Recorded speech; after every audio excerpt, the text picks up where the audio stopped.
Hi everyone, this is Elaine. Welcome to Flat Earth for Dummies 101. Definition of dummy, indoctrinated in globe from birth.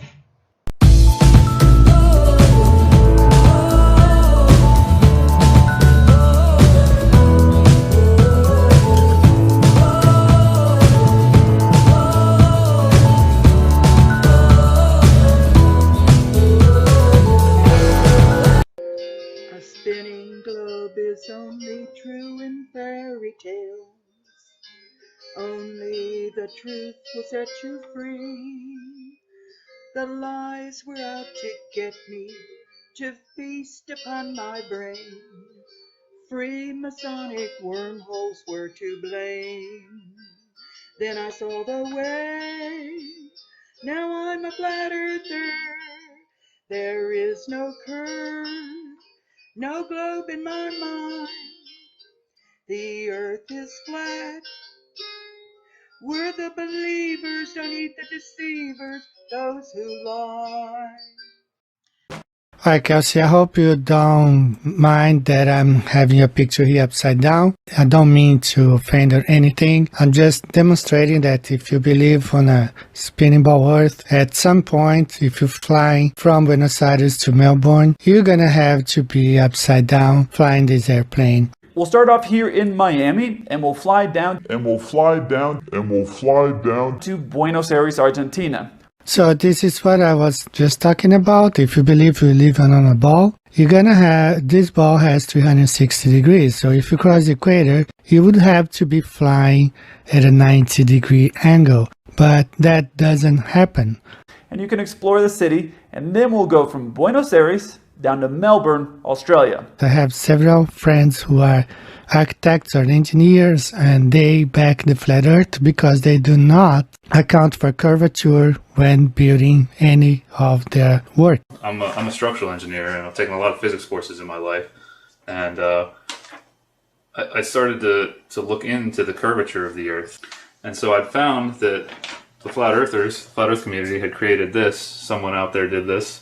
This is a curvature chart. The flat earthers are making a curvature chart, and they're showing how much curvature would have to be, we would have to see in all directions, because it's a sphere, anywhere on Earth. And this was drawn in AutoCAD, and since I'm an engineer, I have access to AutoCAD. The first thing I did is I went and drew a circle with a radius of 3,959 miles, which is the accepted radius of our Earth. I converted that to feet, which comes out to over 20 million feet, and started plotting points and finding that this is very accurate. This is exactly what you get. So this is an accurate curvature chart. If you can't see this 8 inches per mile drop, it's because you're not flying over a spinning ball. So here I have an example comparing the two models, the flat earth model and the spinning ball earth. What they call nonsense is what we observe day by day. We see boats and airplanes flying level. It matches reality, proven by experiments. It's common sense, supported by equipment like the gyroscope. I have an entire video on the altimeter. You can look in my channel. What I always find is its level, and no flights over Antarctica is possible, as you're going to see. And the ball earth doesn't really match reality. We don't see planes flying at a 90-degree angle. I'm from Brazil. I flew New York, São Paulo several times, Atlanta, Miami, all those cities in the US from São Paulo and Rio. So we don't cross the equator at a 90-degree angle. Doesn't match reality, not proven by experiments, doesn't make sense, not supported by flight equipments. Water inexplicably sticks to a ball while insects can fly. So they say gravity holds the oceans down, but little insects and birds can fly, so it doesn't really make sense. And the flights over the Antarctica are fake, it's not possible. So if you believe in a spinning ball, as I told you, don't take as offense, but you would have to be flying upside down just like in this animation. First, if we were to go from Buenos Aires to go to Melbourne, based off of your map, we would have to fly all the way up, back through America, over part of Canada, some of Asia, and then through the north part of Australia to get all the way down to the south part in the regular global world of Australia, which is where Melbourne is. No, that's not how it works, Kelsey. I think you probably are familiar with the jet streams and the pilots don't know about the jet streams, they fly with them. So this is the route this airplane flies from South America towards Australia. There are jet streams come both ways.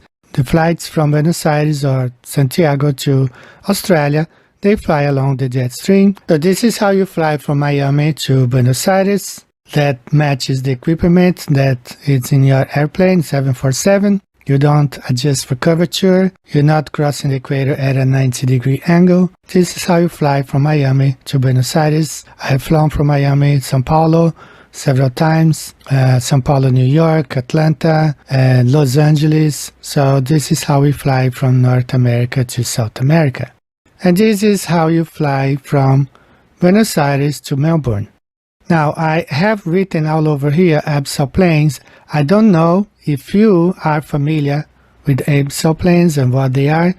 So I don't know if you have any other area of study besides being a pilot, because it's not necessary to have a college degree to become a pilot. All you need is a license. But if you are familiar, those abyssal planes, those are among the flattest land on Earth. It means there is no curvature, so you cannot be flying over a ball if 60% of the oceans it's made up by these abyssal planes. There's a section of abyssal plain, a kind of flat-lying section. So now here's the whole world ocean, and the color scheme is not quantified on here, but I can tell you basically what's going on. All the deep blue is abyssal plain, about 5 kilometers deep, and you see it a lot of places. An abyssal plain is an underwater plain on the deep ocean floor, usually found at depths between 3,000 meters (9,800 feet) and 6,000 meters (20,000 feet). Lying generally between the foot of a continental rise and a mid-ocean ridge, abyssal plains cover more than 50% of the Earth's surface. They are among the flattest, smoothest and least explored regions on Earth. And here is where the professor says all these darker area here are flat, meaning it's flat land. Airplanes cannot fly over Antarctica. And if you can prove us wrong, why don't you suggest that we fly from Buenos Aires to Perth instead? Because there is no other way to fly. You can fly over parts of Antarctica, which I'm going to show here, but you cannot really fly over the so-called continent of Antarctica. Here we are at the Great Circle map. This is Perth to Buenos Aires flight. Should be one shot over Antarctica. Distance is right here, 12,592 kilometers, around just over 7,000 miles. Should be an easy flight. Just fly over the Antarctica. You prove your point that it really can be done, and you prove our flat earth is wrong. We know these flights cannot take place. The same flight on Google Maps, see how weird. It does not show over the Antarctica because it can be done. This matches perfectly with the flat earth map, actually, flying Buenos Aires with the jet stream all around. Seems like you're pretty near to flat earth. Seems like you have watched this documentary and you have all your ideas about the flat earth based on this document. Well, this is a documentary made by globe believers, not by flat earthers. So it's just like you reading a book about Donald Trump written by the Antifa, or watching a movie, Dr. Martin Luther King movie made by the Ku Klux Klan. So if you watch this documentary, you think this is how flat earthers think. It's wrong, because this documentary was made by globe believers.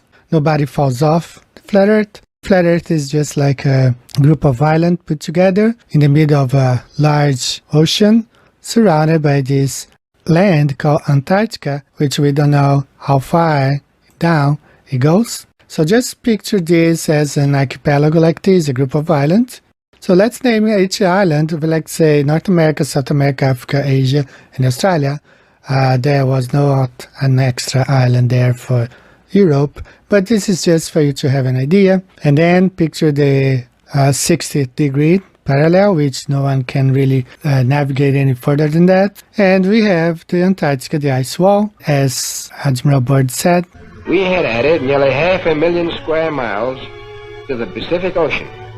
And here is our journey's end. At length we sighted that great natural phenomenon, the ice barrier.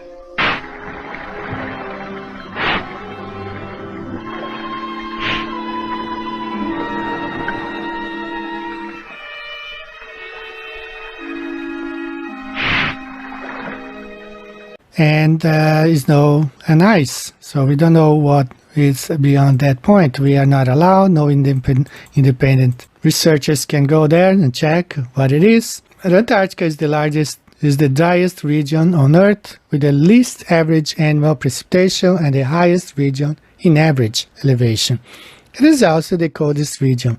The lowest temperature ever recorded on Earth was minus 128 degrees Fahrenheit in 1983 at a Russian research station in Antarctica. Temperatures reach a minimum of less than minus 110 degrees Fahrenheit in winter in the interior and greater than 55 degrees Fahrenheit near the coast in summer. My personal belief is that there is a dome, but I don't know how far into Antarctica you have to travel until you get to the dome, to the limit, to the end of this plane. So I have a circle here. It can be 1,000 miles, 2,000 or 3,000 miles, I don't know, but I believe there is a limit. You cannot go farther. That's why you cannot fly over Antarctica. You fly over this tiny region here. This is what they say. They fly over Antarctica because they only fly over this tiny region here, which they call Antarctica, just this part here. So this is my questions to you. Why don't you propose a flight over Antarctica to Perth? From Argentina to Perth, this is the two choices you have. Actually, there were 17 pages of a lot of connections, but this is the one with the least connection. From Buenos Aires to Frankfurt or any other place in Europe, like let's say Paris or London. From there, you go to Singapore. You got to stop in Singapore. From Singapore, you go to Perth. This is what I found online. It makes no sense on the globe at all that you fly the opposite direction. Or you can fly from Buenos Aires to Houston. I found this option. 3 stops because you stop in Houston, Los Angeles, you go to Sydney, and then you fly to Perth. Those were the easiest and the quickest options that I could find out of 17 pages that I searched through. There are other options. You go to Miami, Los Angeles, Sydney, Perth. Okay, it's pretty crazy to me. So why not propose a flight over Antarctica from Buenos Aires to Perth? According to the Globe Earth, only 7,000 miles, a little over than that. You should be able, if you fly with the winds, you should be able to make in 12 hours. So why don't you, that's my question to you, why don't you propose a flight from Buenos Aires to Perth? You can totally destroy flat Earth, and you will prove that the Globe Earth is truth, because you will be able to fly over Antarctica. I say it's not possible, we flat Earth say, and we are backed by the simple fact that there are no flights over Antarctica whatsoever. So they project the image around the ball, and that's how they came up with the globe. You want answers? I think I'm entitled. You want answers? I want the truth! You can't handle the truth! That's why it's so hard to convince you you've been fooled.